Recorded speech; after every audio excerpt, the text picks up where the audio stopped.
अगर आप first place, प्रथम स्थान, पहला स्थान अपने जीवन में परमेश्वर को दे चुके हो तो अब आप अपने परिवार की चिंता करना छोड़ सकते हैं। परमेश्वर से ज़्यादा इंपॉर्टेंस आपने अपने खुद के परिवार को भी कभी नहीं देनी। पहला स्थान परमेश्वर जी का था, परमेश्वर जी का है और परमेश्वर जी का ही होगा। पति पत्नी एक दूसरे के खिलाफ हो गए, बच्चों ने माँ बाप को त्याग दिया, और जब कोई ऐसी समस्या को लेकर मेरे पास आया, मेरा दिल बहुत रोया। मैं तेरा धन्यवाद करता हूँ कि आज अगर इनका परिवार भी इनका नहीं है, कम से कम तू तो इनका है। तूने तो इनको संभाला है, तूने इनको बचाया है। हमने अपने जीवन के अंदर पहला स्थान परमेश्वर को देना है, ताकि ऐसी स्थिति हमारे जीवन में कभी भी ना बने कि हमारे खुद के परिवार के साथ हमारी ऐसी फाड़ हो जाए कि वो हमको देखना पसंद ना करे और हम उनको देखना पसंद ना करें। तो इसीलिए अगर आप चाहते हैं कि कभी भी शैतान इंसान आपका, आपके परिवार का बुरा ना कर सके, तो आज से अपने जीवन के अंदर ये बात यहाँ से सीख कर जाना कि मेरे जीवन में पहला स्थान मैं परमेश्वर को दूंगा। मुझे कोई भी कुछ भी करे, संडे मैं परमेश्वर के भवन में हूँगा। मुझे कोई भी कुछ भी कहे, मैं परमेश्वर को छोड़ किसी और को नहीं मानूंगा। मुझे कोई भी कुछ भी कहे, मैं परमेश्वर को नहीं छोड़ूंगा।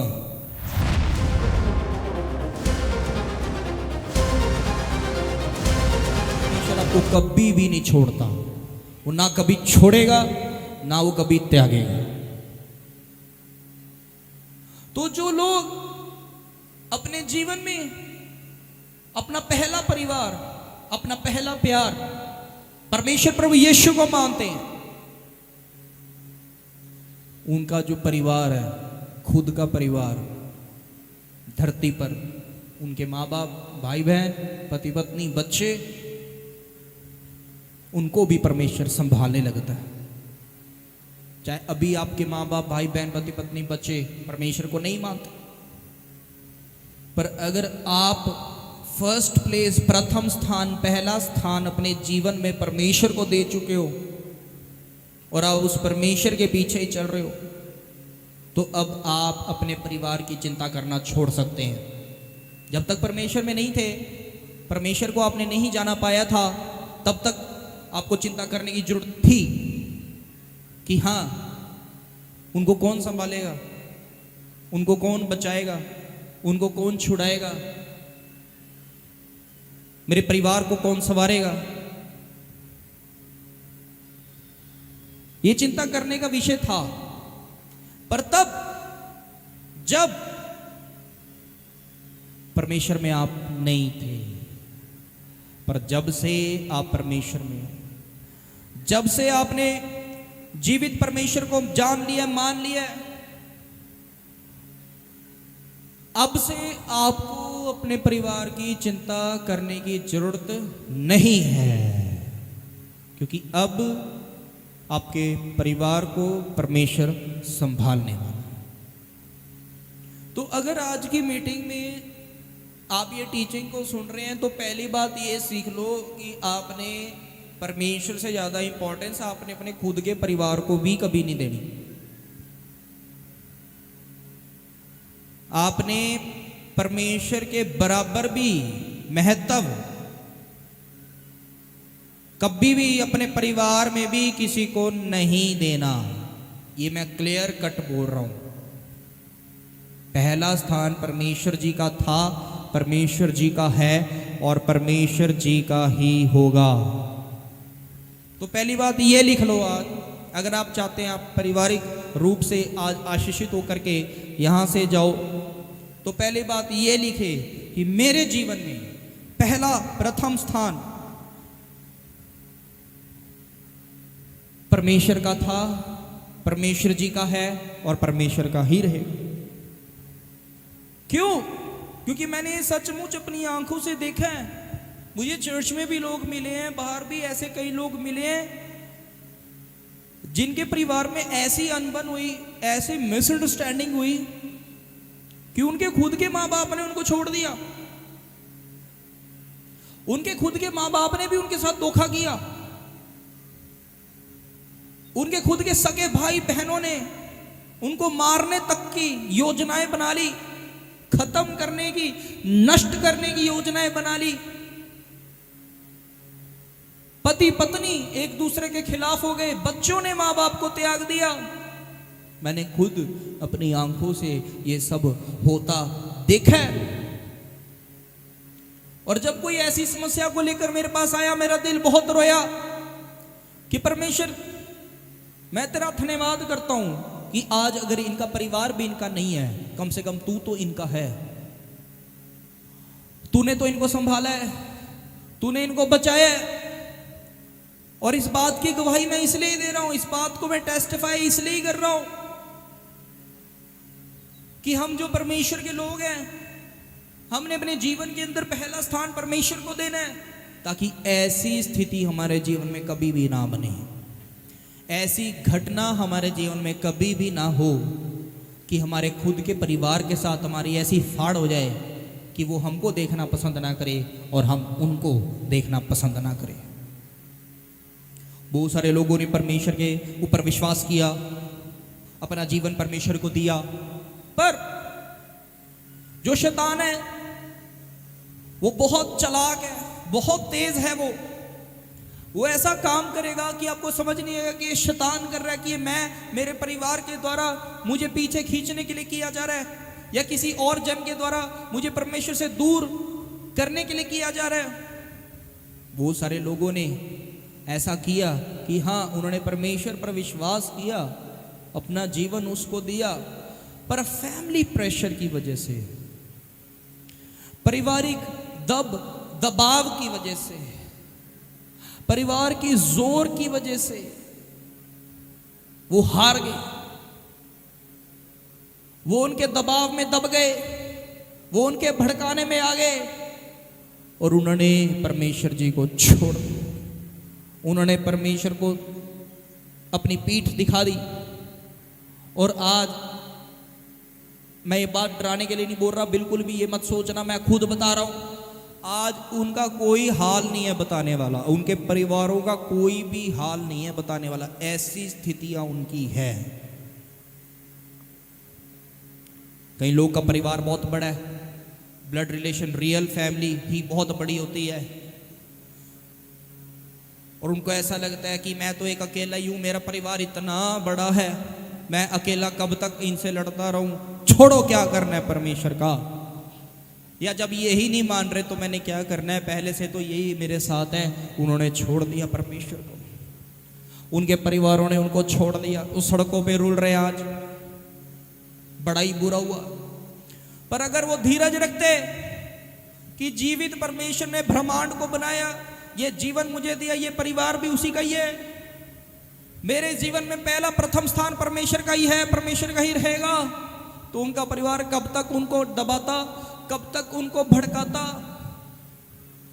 परमेश्वर पहले तो उनके परिवार को टूटने ना देता, और उसके बाद उनके परिवार का भी वो रिवाइवल करता, उद्धार करता, कि वो लोग भी परमेश्वर को मानने लग जाते। पर धीरज ही नहीं था, संयम ही नहीं था, अपने आप को उस स्थिति में से होकर जाने ही नहीं दिया।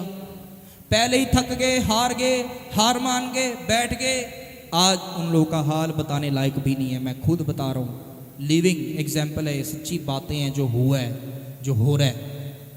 तो इसीलिए अगर आप चाहते हैं कि कभी भी शैतान इंसान आपका, आपके परिवार का बुरा ना कर सके, तो आज से अपने जीवन के अंदर ये बात यहाँ से सीख कर जाना कि मेरे जीवन में पहला स्थान मैं परमेश्वर को दूंगा। मुझे कोई भी कुछ भी करे, संडे मैं परमेश्वर के भवन में हूँगा, मुझे कोई भी कुछ भी कहे, मैं परमेश्वर को छोड़ किसी और को नहीं मानूंगा, मुझे कोई भी कुछ भी कहे, मैं परमेश्वर को नहीं छोड़ूंगा। जब आज आप अपना फेथ, अपना विश्वास ऐसा बना के यहां से जाएंगे, तो आप देखेंगे कि आने वाले समय में परमेश्वर आपको ब्लेस करेगा, और आपकी जो फैमिलीज हैं, आपका जो परिवार है, वो भी बहुत खुशहाल होने लग जाएगा। आमेन। एक वचन पढ़ेंगे, मेरे साथ हैं यहोशू में, सब अपनी बाइबल्स के अंदर ये वचन को पढ़ेंगे, और एलईडी स्क्रीन पे भी आप देख पाएंगे जिनके पास नहीं है बाइबल। यहोशू अध्याय 24 उसका 15 वचन। सबने बहुत ही ध्यान से वचन को सुन लेना कि परमेश्वर जी आपसे आज क्या बात कर रहे हैं बाइबल के द्वारा, वचन के द्वारा। यहोशू 24 अध्याय उसका 15 वचन। हाँ जी पढ़ो। और यदि यहोवा की सेवा करनी तुम्हें बुरी लगे तो आज चुन लो कि तुम किसकी सेवा करोगे। ये जो बात यहोशू ने बोली थी, इज़राइलाइट्स को, क्योंकि यहोशू ही था जिसने मूसा के बाद इज़राइलियों को वो रास्ता पार करके करवा के आगे तक वो लेकर आया था। इतने साल बीत गए थे और अब जब ये बात यहोशू बोल रहा था, यहोशू अपने जीवन के एंड टाइम में था, उसकी मृत्यु बहुत नजदीक थी। तो उसने देख लिया कि मेरा तो अब धरती से जाना बहुत नजदीक है, मैं जाने वाला हूं इस धरती को छोड़कर। तो उसने क्या किया, उसने इजराइलियों को इकट्ठा किया। और क्या बोलने के लिए, क्योंकि वो देखता था कि इनका मन परमेश्वर में मजबूत नहीं रहा, ये परमेश्वर को धोखा देंगे, ये देते हैं। तो उसने क्या किया, इजराइलियों को एकत्रित करके ये बात बोली, कहा कि और यदि यहोवा की सेवा करनी तुम्हें बुरी लगे तो आज चुन लो कि तुम किसकी सेवा करोगे। कितनी बड़ी बात। यहोशू ने बोला या तो आर हो जाओ या तो पार हो जाओ, या परमेश्वर के हो जाओ या किसी और के हो जाओ, पर आज तुमको डिसाइड करना पड़ेगा कि तुम किसकी और हो जाओगे, तुम किसकी सेवा करोगे। यहोशू ने बोला चाहे उन देवताओं की जिनकी सेवा तुम्हारे पुरखा महानद के उस पार करते थे, और चाहे एमोरियों के देवताओं की सेवा करो जिनके देश में तुम रहते हो। पर जब ये बात यहोशू बोल रहा था, उसने इस लैंग्वेज में क्यों बोली? कह रहा चाहे उन देवताओं की एमोरियों की कर लो जिनकी सेवा तुम्हारे बाप दादे तुम तब करते थे जब तुम उस महानद के उस पार थे, यानी कि जब तुम राजा फिरौन की कैद में थे, जब तुम फिरौन की बंदुआई में थे, जब तुम मिस्र के अंदर नौकर थे। कह रहा है जिनको तब मानते थे उनको मान लो। वो ये बात क्यों बोल रहा है? ताकि उनको याद आए कि उनको फिरौन की बंदुआई में से छुड़ा के लेके आने वाला परमेश्वर है, उनको परमेश्वर को मानना चाहिए। तो यहोशू ने उनको ये तंज कसा, टॉन्ट मारा, कह रहा उनकी कर लो फिर जिनकी तब करते थे जब तुम बंदुआई में फंसे थे। उनको समझ में आ रहा था क्यों बोला जा रहा है। और यहोशू ने बोला परंतु मैं तो अपने घराने समेत यहोवा ही की सेवा नित्य करूंगा। तो यहोशू ने चैलेंज कर दिया सारे इस्राएलियों, कह रहा कि तुम देख लो तुमने किसकी सेवा करनी है, परमेश्वर की या उन देवताओं की, उनकी जिनकी सेवा तुम बंदुआई में करते थे। कह रहा तुम देख लो कि बंदुआई वालों में करनी है या परमेश्वर की करनी है, परंतु मैं और मेरा परिवार तो परमेश्वर की सेवा करेंगे। यानी कि परमेश्वर को सच्चे मन से पूरे दिल से मानेंगे, परमेश्वर के ही पीछे चलेंगे, चाहे मरना भी पड़ जाए परमेश्वर के ही पीछे चलेंगे। यहोशू ने बात डिक्लेयर कर दी। जब हम ये बात यहां पढ़ रहे हैं, कभी इस बात की ओर किसी ने ध्यान नहीं दिया होगा, ना इस बात के बारे में प्रचार किया गया कि यहां पे यहोशू ने ये जो बात बोली कि मैं और मेरा परिवार यहोवा ही की सेवा करेंगे, यहां पे यहोशू ने एक बार भी अपने परिवार से पूछा नहीं। यहां पे एक बार भी यहोशू ने बोला कि हाँ मैं अपने परिवार से पूछ रहा हूं और ये भी कह रहे हैं इसलिए मैं ये बात बोल रहा हूं कि हाँ हम यहोवा ही की सेवा करें, नहीं। यहां पे यहोशू को जरा सा भी डाउट नहीं हुआ, क्योंकि अगर उसको डाउट होता तो बोलता है मैं तो परमेश्वर की ही सेवा करूंगा, मेरा परिवार अगर करने वाला हो गए कर लेंगे, पर मैं तो यहोवा ही की सेवा करूं। उसने नहीं बोला, ना उसने पूछा, ना उसने डाउट में आके ऐसे अपने अकेले के बारे में बोला। उसने बोला मैं और मेरा पूरा घराना। पूरा घराना मतलब पता क्या होता है कि अभी जो परिवार है और आने वाली जो पीढ़ियां भी होंगी, सबको परमेश्वर को ही मानना पड़ेगा, सबको परमेश्वर की ही सेवा करनी पड़ेगी। मैं भी करूंगा, अभी जो मेरा परिवार है वो भी करेगा, और जो आने वाली पीढ़ियां होंगी उनको भी करना होगा। ये एक डिक्लेरेशन है, ये एक घोषणा है जो यहोशू ने अपने लिए, अपने परिवार के लिए परमेश्वर की प्रेजेंस में सब इजराइलियों के आगे की थी। और ये बात सच्ची है, जब हम परमेश्वर के लिए स्टैंड लेते हैं अपने परिवार के बीच, हमको विरोध को सहन करना पड़ता है। हमको विरोध को बहुत सहन करना पड़ता है, क्योंकि लोग हमारे परिवार के जो हैं, हम उनसे प्रेम करते हैं, उनसे प्रेम करते हैं, और वो परमेश्वर को नहीं मानते भी। पर जब आप स्टैंड लेते हो कि नहीं मैं परमेश्वर को मानूंगा, मैं चर्च में जाऊंगा, तो कई लोग के परिवार उनके खिलाफ हो जाते हैं, कई लोग के खिलाफ वो खड़े हो जाते हैं, ऐसे कि उनको घरों से भी निकालने की बातें करने लग जाते हैं। पर यदि वो अपने स्टैंड में बने रहे कि नहीं मैंने अपना जीवन परमेश्वर को दे दिया तो दे दिया, दैट्स इट, बात खत्म, मैं परमेश्वर के पीछे चलूंगा, जो करना है कर लो, घर से निकालना है निकालो, पर मैं परमेश्वर के पीछे चलूंगा। ऐसा स्टैंड दिखाने से ही घर में ऐसा सामर्थ्य उतरता है कि आने वाले समय में परिवार भी उद्धार पाता है, परिवार भी परमेश्वर को मानने लग जाता है। तो ये डिक्लेयर करना बहुत जरूरी है पब्लिकली, ये बात का अंगीकार करना बहुत जरूरी है सामाजिक रूप से कि मैं परमेश्वर का हूं और मैं परमेश्वर के ही पीछे चलूंगा। पर यहां ऐसे कई सारे लोग बैठे हैं जिनके बारे में मैं जानता हूं और आपको मैं उनके साथ बिठा सकता हूं,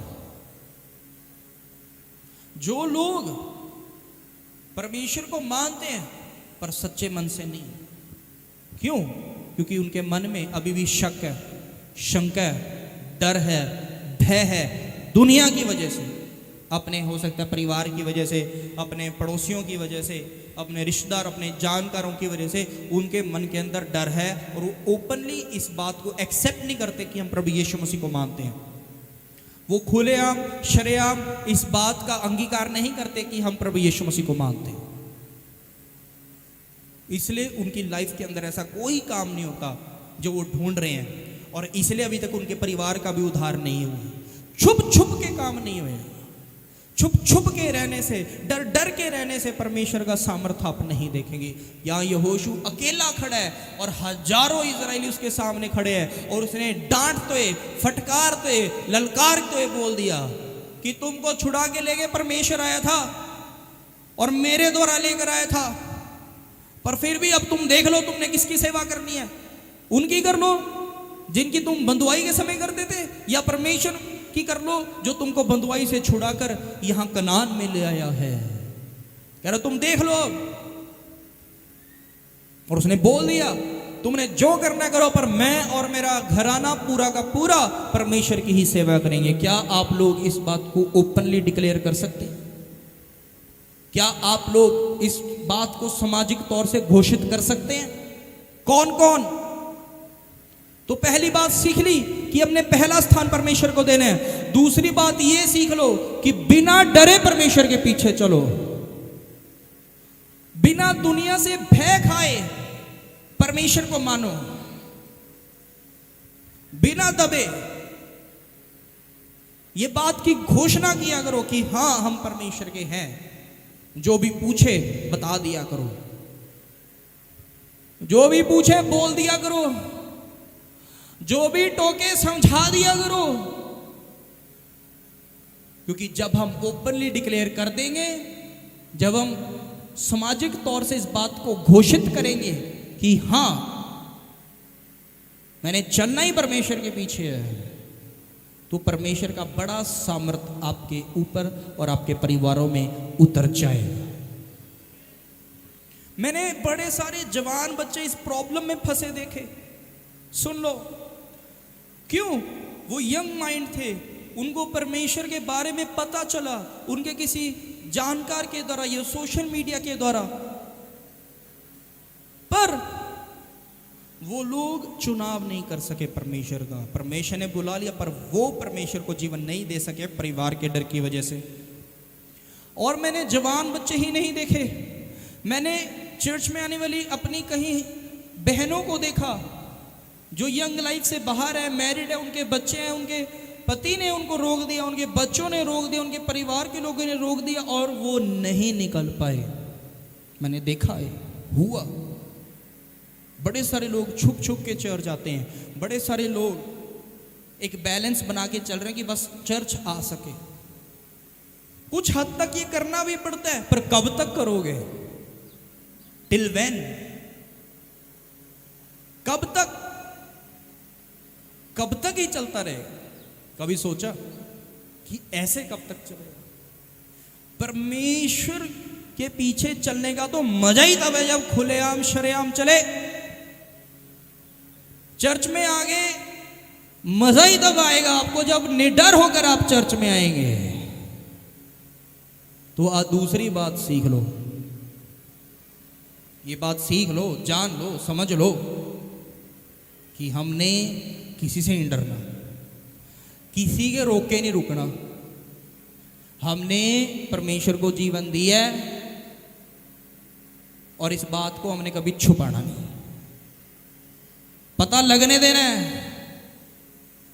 खुद बताना है, खुद प्रचार करना है इस बात का, अपने परिवार में, अपनी गली में, अपने मोहल्ले में, अपने पिंड में, अपने रिश्तेदारों में, अपने जानकारों में, अपने दोस्तों में बताना है इस बात को बिना रुके हुए। तो ये दूसरी बात सीख लो, ये एक अधर्म है, ये एक अभक्ति है अगर हम परमेश्वर के लिए स्टैंड नहीं लेते। ये एक अधर्म गिना गया बाइबल के अनुसार, ये अभक्ति है, पाप है। ज्यादातर लोग की ब्लेसिंग इस बात से रुकी है। किस किस को सुनने में समझ में आ रहा है? तो ये दूसरी बात नोट डाउन करके आज जाना कि आज से मैं अपने परिवार में इस बात की घोषणा करूंगा कि मैं और मेरा पूरा घराना परमेश्वर को माने। ये लिख के जाओ कि मैं आज दुनिया के आगे ये घोषित करूंगा कि मैं परमेश्वर जी का हूं और मैं परमेश्वर को ही मानूंगा, मैं कोई नहीं रोक सकता मेरे को। कुछ समय पहले एक परिवार यहां बैठा है, वो मेरे सेवादार भी हैं। मैं उनके गांव में गया आज से 4 साल पहले, 5 साल पहले उनकी विजिट के लिए गया। तो जब मैं वहां गया तो वहां पे रौला पै गया कि वो आगे यीशु मसीह वाले आगे हैं या वो धर्म बदलने वाले आगे हैं, सो एंड सो जैसा विरोधी लोग शोर करते हैं, क्योंकि उनको नहीं पता। हम उनको बुरा नहीं कहते, वो नादान है, उनको नहीं पता कि प्रभु यीशु कितनी बड़ी सामर्थ्य रखता है। उनको वो नहीं पता कि यीशु मसीह किसी का धर्म जात नहीं बदलता। वहां 300-400 लोग इकट्ठे हो गए चुराहे। हम गए, हमने निडरता से बोला कि हम कोई गलत काम कर रहे तो नहीं आए हैं, हम ठीक है आपके गांव में आए हैं, वी आर गेस्ट, आपको एक्सेप्टेबल नहीं है कि हम यहाँ ना आए तो हम नहीं आएंगे, कोई जबरदस्ती थोड़ी है। पर अगर हम यहाँ आए हैं, हम ठोक के कह रहे हैं कि हाँ हम परमेश्वर के हैं और हमें ये परिवार हमारे चर्च का है और हम यहाँ आएंगे। अब एक बात सोचो, जिस परिवार की वजह से मैंने इतना बड़ा रिस्क उठाया, अपनी जान की भी चिंता नहीं करी, 300-400 लोगों के बीच में खड़ा होकर उनके पीठ थपथपवा दी, वो अगले ही दिन पीछे हट गए। अगले ही दिन, वेरी नेक्स्ट डे।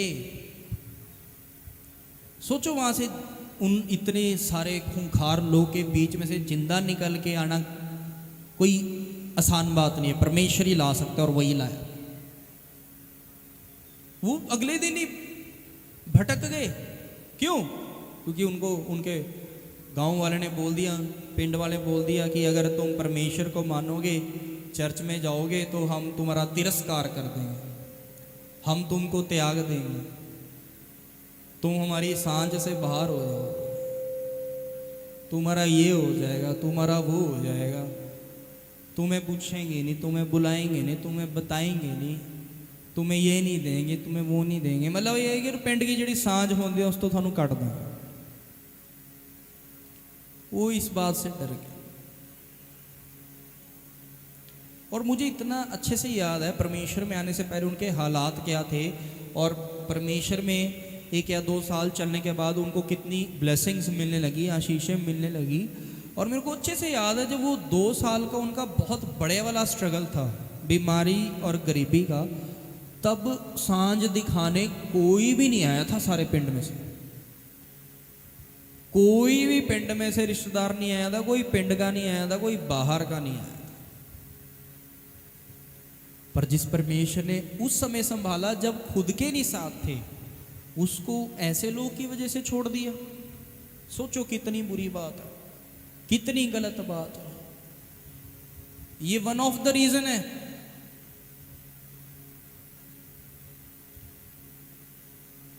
सोचो अगर आपको कोई कह भी रहा है, हो सकता है आज ऐसी स्थिति आपको भी फेस करनी पड़े अपने पिंड में, अपने मोहल्ले में। मैं तो कहता हूं परमेश्वर हमको इतना देगा, आपको इतना देगा, आप अकेले सारे पिंड के साथ जश्न मनाया करोगे, सारे पिंड को खिलाए पिलाया करोगे, सारे पिंड की जरूरतें पूरी करा करोगे। पर सोचो अगर हमको कोई त्याग भी रहा है, अगर हमको कोई छोड़ भी रहा है, अगर हमारे साथ कोई खड़े होने को तैयार नहीं हो रहा है, तो फिर क्या हो गया? छोड़ने दो जिसको छोड़ना, ना खड़े कोई। आज की स्थिति में कितना कोई साथ देने आता है हमारे घरों में, ये बताओ। आज की स्थिति में कौन खिलाने पिलाने दवा बूटी करने आ रहा है? आज के समय में करता क्या है कोई? कुछ भी नहीं, नथिंग। और बिना करे अगर वो ऐसा सुना रहे तो छोड़ने दो, त्यागने दो, जाने दो। अपना स्टैंड परमेश्वर में पब्लिकली बना के रखना है। किस किस को समझ में आ रहा? ये बात सीख लो और यही बात का अंगीकार करना है कि तुमने जिसको मानना है मानो, जिसकी सेवा करनी है करो। अभी मैंने स्टार्टिंग में क्या बोला था कि परमेश्वर जबरदस्ती नहीं करता, हम जबरदस्ती नहीं करते। और वचन में भी देख लो, इतनी बड़ी बात है, सीधा बोल दिया उसने कि तुमने जिसको मानना है मान लो, पर मैं और मेरा घराना तो परमेश्वर की सेवा करेगा। ऐसे ही हमको बनना। किस किस को समझ में आ गया? आइए अगला वचन पढ़ते हैं, मेरे साथ आप आए। प्रेरितों 16 अध्याय 31 वचन। प्रेरितों में बुक ऑफ एक्ट्स, प्रेरितों के काम 16 अध्याय उसका 31 वचन, चैप्टर 16 वर्सेस 31। पढ़ो जी, छोटा सा वचन है। हाँ जी। उन्होंने कहा, प्रभु यीशु मसीह पर विश्वास कर तो तू और तेरा घराना उद्धार पाएगा। अब मेरी बात को कान खोल के सुनो। ये एक प्रचार का वचन है कि पहले तुम खुद प्रभु यीशु पर विश्वास करो तो तू और तेरा घराना उद्धार पाएगा। ये एक रियल बात है, सच्ची बात है। और बड़े सारे लोगों के जीवन में ये वचन पूरा हुआ है कि पहले एक अकेला जन परिवार के खिलाफ होके परमेश्वर के पास आता था, आज पूरा परिवार परमेश्वर को मानता है। तो वो लोग अब ध्यान से सुने जिनका विरोध होता है परमेश्वर की वजह से उनके परिवार में। वो लोग ध्यान से सुने जिनका विरोध तो नहीं होता, पर उनको उनके परिवार के लोग उनके साथ चर्च नहीं आते। जिनका परिवार विरोध करता है उनको भी रोकता है, वो भी सुन लो। और जिनके रोकते नहीं है पर साथ में आते नहीं है, आप लाना चाहते हैं, वो भी, दोनों स्थिति वाले बात सुन लो। बाइबल कह रही कि प्रभु यीशु मसीह पर विश्वास कर तो तू और तेरा घराना उद्धार पाएगा। ये एक ऐसा वचन है जो हमको डायरेक्ट करता है, जो हमको दावा देता है, जो हमको गारंटी देता है कि ऐसा होएगा। आपको विरोध सहन करना पड़ रहा है, कोई बात नहीं, आप परमेश्वर पर विश्वास रखें और चलते रहो। आपका परिवार अभी आपके कहने से परमेश्वर को नहीं अपना रहा है, कोई बात नहीं, आपने कह दिया, आप कहना बंद करो, आप परमेश्वर के पीछे चलते रहो।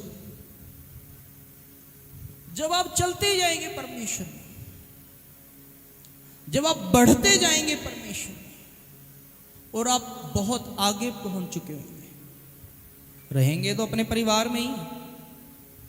किसी ने कभी नहीं यहां पे आपको कहना कि आप अपने माँ बाप को, घर को छोड़ दो, अपने पति पत्नी बच्चों को छोड़ दो, नहीं, संत बन जाओ, साधु बन जाओ परमेश्वर के, नहीं, कभी नहीं। रहना है अपने परिवार में, परिवार से पूरा प्रेम करो, आपके अकेले के ऐसे संघर्ष करने की वजह से ये वचन आपके जीवन में पूरा होगा। परमेश्वर आपको बहुत आगे लेकर के जाएगा, आप बहुत ब्लेस्ड हो जाओगे। और देखते ही देखते एक समय आएगा जब आपका परिवार भी परमेश्वर को मानने लग जाएगा। आपको बहुत विरोध सहन करना पड़ जाएगा, हो सकता है मार भी खानी पड़े, हो सकता है परिवार का त्याग, घर से निकालना भी हो जाए, हो सकता है। पर याद रखना, जिसके ऊपर ऐसी परीक्षा आई है बाइबल में और उसके बाद अब तक, जिसके भी जीवन में ऐसी परीक्षा हुई है, परमेश्वर ने उनको सबसे बड़ी ब्लेसिंग भी दी। तो उस परमेश्वर के लिए, उस ब्लेसिंग के लिए ये बात याद रखो कि ये परमेश्वर ने मेरे से और आपसे पर्सनली बोला है कि तू विश्वास कर तो तेरा घराना उद्धार पाएगा। किस किस को समझ में आ गया? तो ये दूसरी बात जो भी इससे पहले मैंने लिखवाई उसको इससे जोड़ें। जो लिखवाई वो यही है कि सबसे पहले आप अपना डिक्लेरेशन, घोषणा कर दो, अपने घर में भी, घर के बाहर भी। तीसरा, वेट करो, सब्र रखो, ये वचन आपके जीवन में पूरा होएगा। आपके परिवार के लोग जो आपके विरोधी है वो परमेश्वर को मानेंगे, और जो अभी नहीं मान रहे हैं पर विरोध नहीं करते वो भी परमेश्वर को मानेंगे। एक बात हमेशा याद रखना, जो परमेश्वर का विरोध करते हैं, जो परमेश्वर का आपके आगे आके विरोध करते हैं, परमेश्वर को बुरा और भला कहते हैं, आपको बुरा और भला कहते हैं, निंदा करते हैं परमेश्वर की और आपकी, या आपको किसी और तरीके से टीचरबाजी करते हैं या परमेश्वर का मजाक बनाते हैं, उनका कभी विरोध मत करना, उनसे कभी बहस नहीं करनी, उनसे कभी लड़ाई नहीं करनी, कभी भी, नेवर। आपने उनको फिर भी ब्लेसिंग ही देनी है, आपने उनको फिर भी आशीर्वाद ही देना है कि कोई बात नहीं, परमेश्वर तुम्हारा भला ही करेगा। क्यों? क्योंकि आपको साधु सुंदर सिंह के बारे में पता है, बाइबल से मैंने बहुत आपको ऐसी बातें बताई है। पौलुस जो था वो क्या था? मसीह विरोधी था, वो सबसे बड़ा मसीही विरोधी था पौलुस, पर परमेश्वर ने उसको भी बदल दिया। अगर कोई प्रभु यीशु जी का चेला जाके उसकी गर्दन उड़ा देता, फिर क्या ये सही बात होनी थी? क्या पौलुस बचता या उसका परिवार बचता? और जितने लोग इस बात से ठोकर खाते, क्या वो कभी बचते? और चेले जानते थे कि कोई पौलुस नाम, शाऊल था, उसका नाम शाऊल था, कि कोई शाऊल नाम का जन है जो यीशु मसीह का विरोधी और हमारा विरोध करता है। और हृदय परिवर्तन, यानी कि शाऊल का मन बदलने से पहले, शाऊल के परमेश्वर को अपनाने से पहले, सुन लो, उसने परमेश्वर के एक बहुत बड़े सेवक को मरवाया था पथराव के द्वारा, स्टीफानुस, जो एक यंग अपोस्टल था, जवान। और बाइबल में जो स्टीफानुस के बारे में लिखा है कि वो अनुग्रह और सामर्थ से भरा था, ये बात सबके लिए नहीं लिखी। उस स्टीफानुस का, स्टीफन का पथराव करके उसको मरवाया गया था, और वो मरवाने वाला वो शाऊल, वो पौलुस था। पर अगर कोई भी परमेश्वर का, प्रभु यीशु का चेला, कोई परमेश्वर का जन बदले में उसको मार देता, काट देता, तो क्या वो बचता या उसका परिवार बचता या उसको ये घटना को जानने देखने वाले बचाए जाते हैं? नहीं। तो एक समय आया, परमेश्वर ने शाऊल को बोला कि तू मुझे क्यों सताता? उसको दर्शन दिए यीशु मसीह ने, उसकी आंखों पे छिलका चढ़ गया। बोला प्रभु यीशु ने कि तू मुझे क्यों सताता है? उसके बाद परमेश्वर ने उसको चंगा किया और वो शाऊल पौलुस बन गया। और बाइबल के अंदर सबसे बड़ा प्रेरित कौन है? पौलुस है। इसलिए विरोध करने वालों का विरोध नहीं करना, चाहे घर के हैं, घर के बाहर के। बदले में विरोध ना करो, उनको बुरा नहीं बोलना किसी ने भी। सुन रहे हैं कि नहीं सुन रहे हैं? कौन कौन सुन रहे हैं? बोलो हालेलुया। तो कोई भी विरोध नहीं करेगा, कोई भी खिलाफत नहीं करेगा। वो हमारे परमेश्वर का मजाक बनाए, हम उनके वालों का भी मजाक नहीं बना सकते, नहीं बनाना। उनको ब्लेसिंग ही नहीं। God bless. किस किस को समझ में आ रहा है? तो तीसरी बात ये, चौथी बात ये नोट कर लो कि हमने अपने परिवार में जो हमारा परमेश्वर जी का विरोध करते हैं उनका विरोध नहीं करना, और कभी भी उनके समान मजाक नहीं बनाना, उनको ब्लेसिंग ही दे। क्योंकि आपका परिवार का वो जन जो सबसे ज्यादा परमेश्वर का विरोधी है, वो आपसे पहले खड़ा होके आया करेगा, चर्च में आराधना करा करेगा। देख लेना, साधु सुंदर सिंह जो थे, ये कुछ 1960s, 70s, 80s की बात है। वो इतना बड़ा विरोधी था परमेश्वर का। अभी कुछ ज्यादा पुरानी बात नहीं, बाइबल की बातें तो 2000 साल पुरानी है, ये तो अभी की बात है, कुछ 50-60 साल।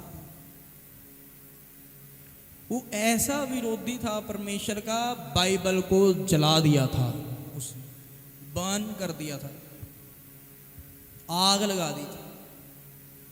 उनका सच में नाम साधु सुंदर ही था, साधु सुंदर सिंह। पंजाब के थे, पर वो जन को परमेश्वर ने ऐसा बदला, ऐसा बदला। करोड़ोंपति घराने से थे, परमेश्वर के लिए वो घराना भी छोड़ दिया।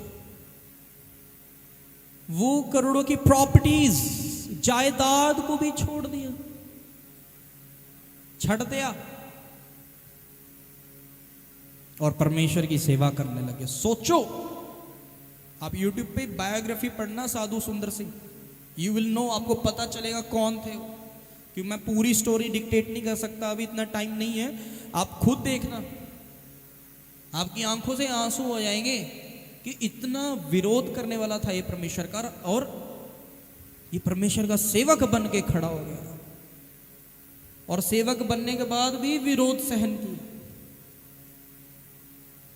एक जगह ऐसा हुआ, ये कश्मीर की बात, वहां वो परमेश्वर का प्रचार करने गए, क्योंकि कोई इवेंजलिस्ट थे, उनकी कोई स्थित कलीसिया चर्च में।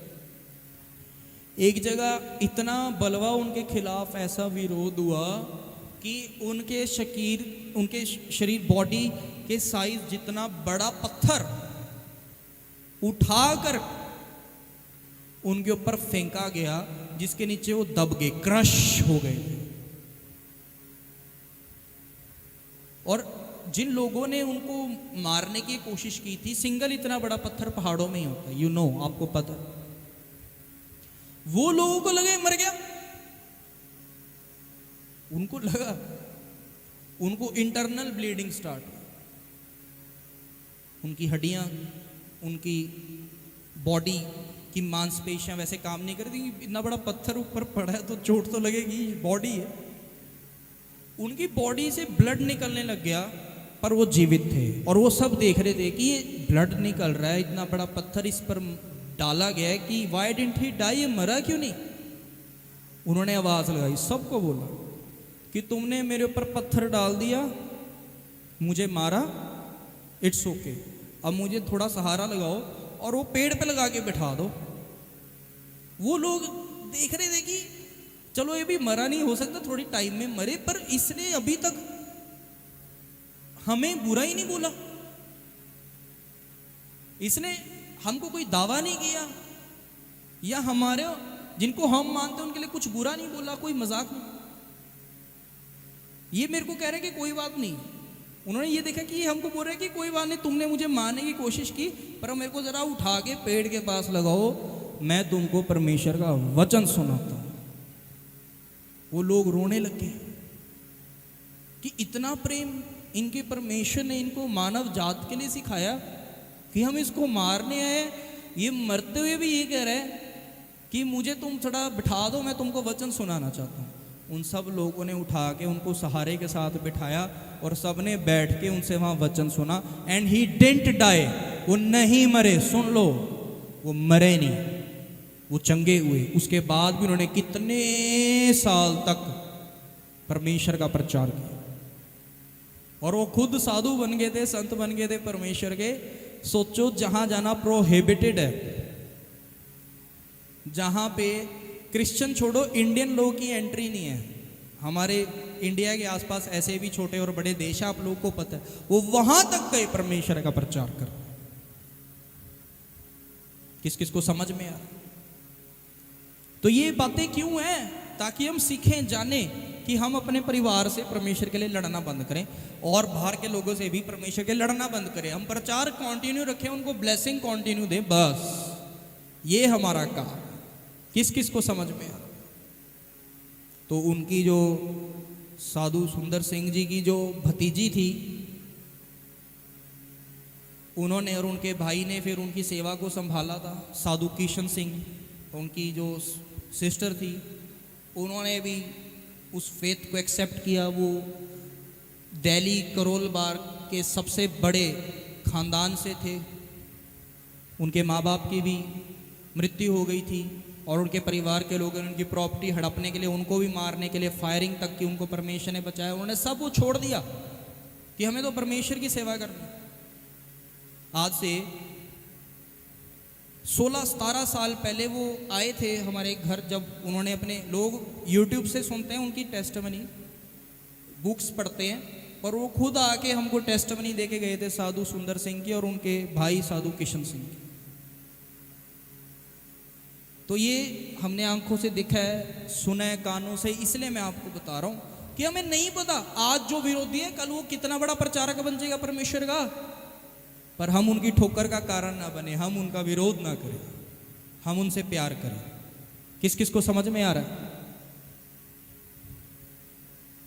तो सोशल मीडिया पे भी बहुत विरोध होता है आजकल। हमारे भी कंटेंट के नीचे, हमारे इंस्टाग्राम, हमारे यूट्यूब पे कितने ही बुरे गंदे गंदे कमेंट्स आते हैं, कितने ज्यादा, कितने ही ज्यादा। कभी नहीं लड़ना किसी से, कभी भी नहीं, कोई जवाब पलटवार नहीं। हमने अगर वो नॉनसेंस क्रिएट कर रहे, हमको नहीं करना। यही सोचना करो कि ये जन भी एक दिन परमेश्वर को मानेंगे, क्योंकि बाइबल कहती है हर घुटना, ठीक है, बाइबल कह रही है तो ये होना है कि हर घुटना टिकेगा उस परमेश्वर के आगे। देख लेना, हर जुबान अंगीकार करेगी कि यीशु ही प्रभु है, देख लेना। समझ रहे हो? बोलो हालेलुया। तो आपका फेथ आपको भी बचाएगा, आपके परिवार का भी उद्धार करेगा। अगर आज इस रीति से आप चल रहे, आपके सारे सारे रिश्तेदार, आपके सारे सारे पिंड के लोग का भी उद्धार आपकी वजह से होगा अगर आप इस रीति से चलेंगे। समझ आ गया कि नहीं समझ आ गया? बोलो हालेलुया, मिलकर बोलो हालेलुया। प्रभु यीशु महाराजा की जय।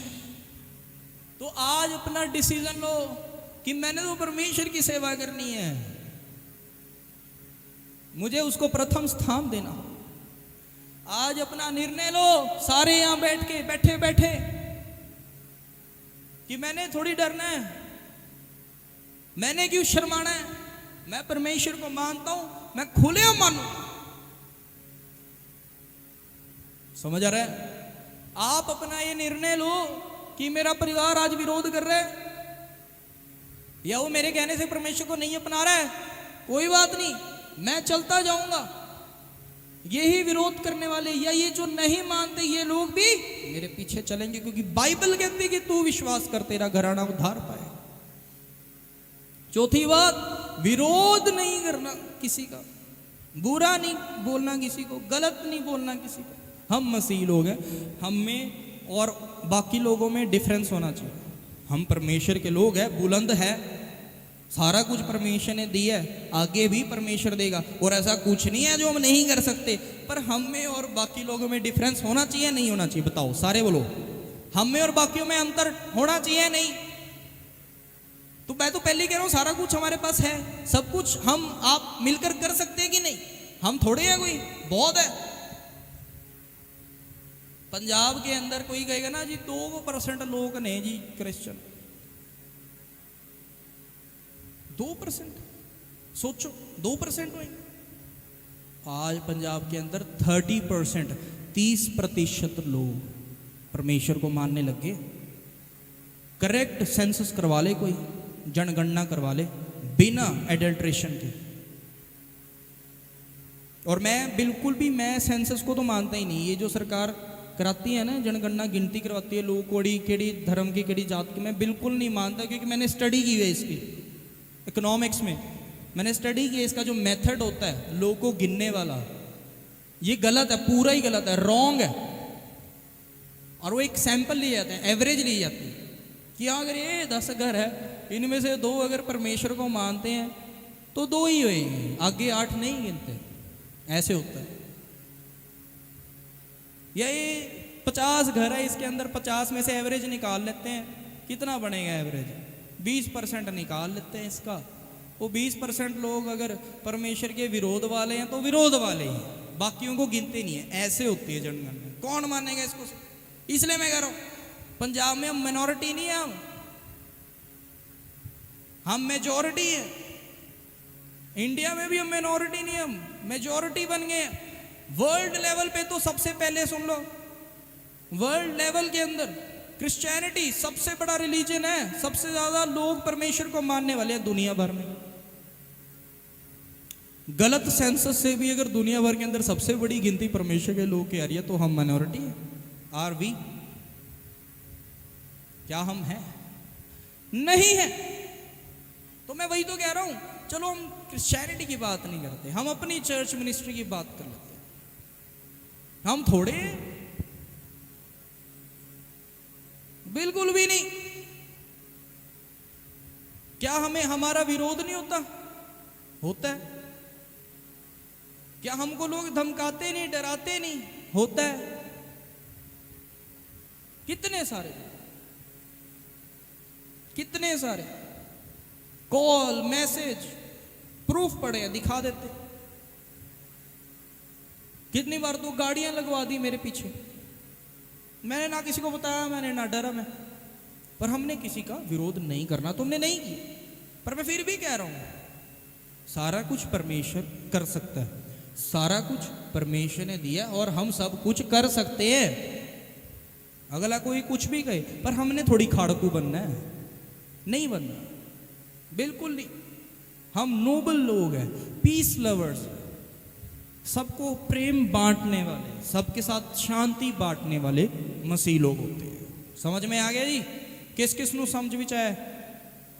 बोलो हालेलुया, मिलकर बोलो हालेलुया, प्रभु यीशु महाराजा की।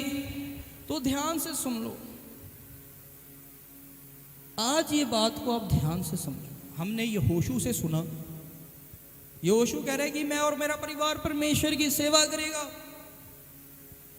वो ये भी बोल सकते हैं मैं और मेरा परिवार परमेश्वर पर विश्वास करें।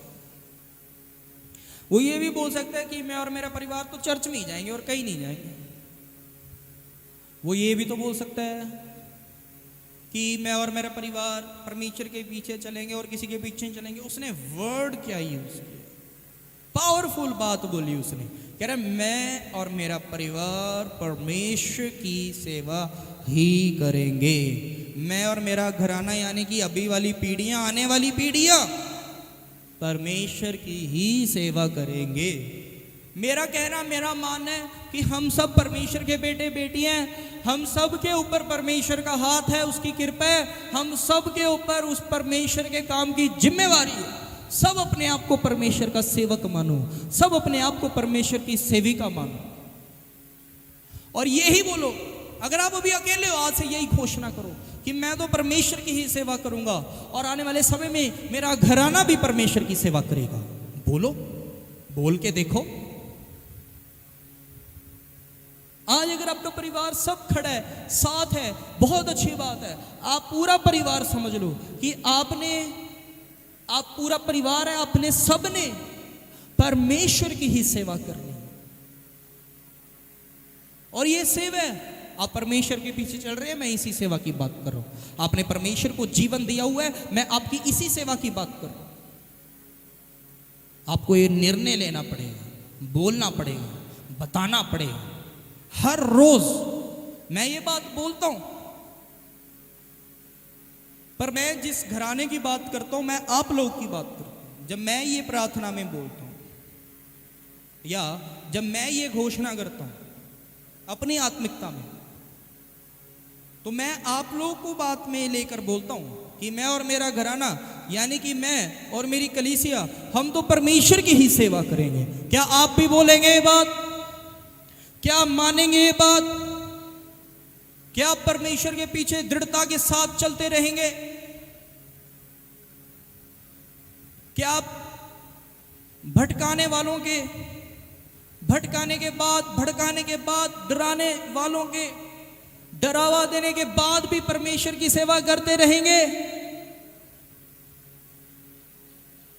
क्या विरोध को सहन करते हुए, बिना विरोध करते हुए परमेश्वर की सेवा करते रहेंगे? तो सुन लो, आपके दिन बदलने वाले हैं परमेश्वर जी।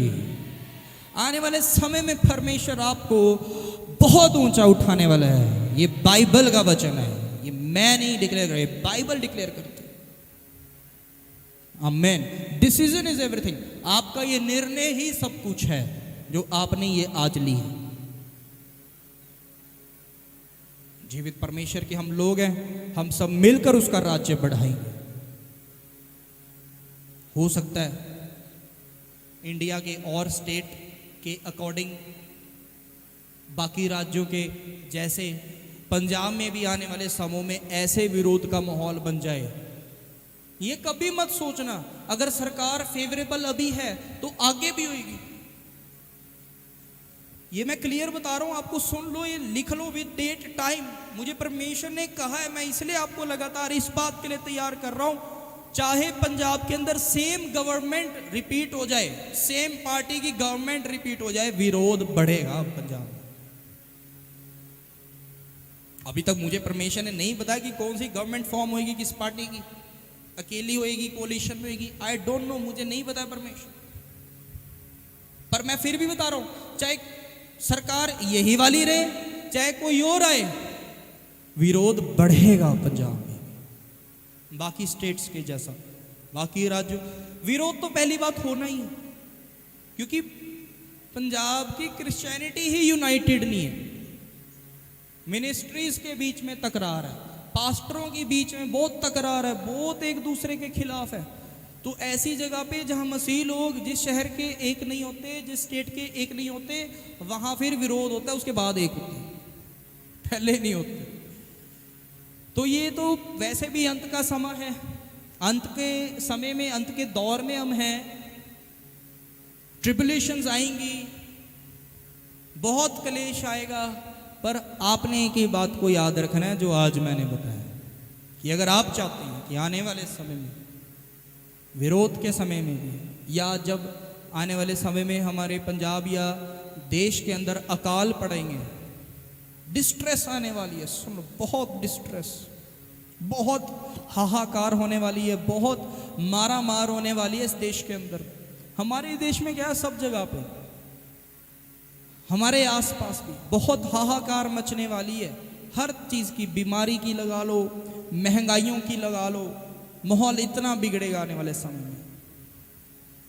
सिविल वॉर्स, एक जात का दूसरी जात से लड़ना, एक धर्म के लोग का दूसरे धर्म के लोगों से लड़ना, ये सब बहुत नजदीक होने वाला है।